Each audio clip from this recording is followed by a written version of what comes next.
تازہ ترین ویڈیوز کے لیے چینل کو سبسکرائب کر کے بیل آئیکن اور آل نوٹیفیکیشن پر کلک کریں تاکہ آپ کو ملے ہر اپڈیٹ سب سے پہلے۔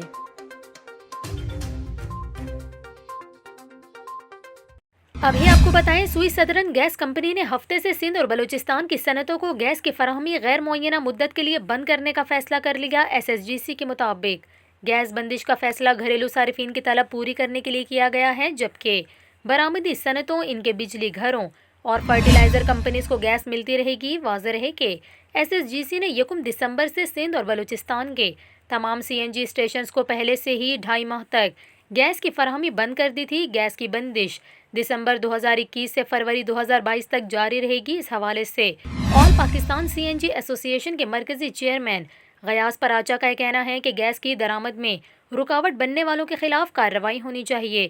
حکومت اربوں روپے کی انڈسٹری کو تباہ کرنے پر تلی ہے۔ دوسری جانب CNG ایسوسی ایشن کے چیئرمین کا کہنا تھا کہ صرف 15 سے 20 MMCFD گیس لینے والے اسٹیشنز کو بند کرنا ظلم ہے۔ 2.5 ماہ تک مسلسل بندش سے کاروبار ختم اور ہزاروں لوگ بے روزگار ہوں گے۔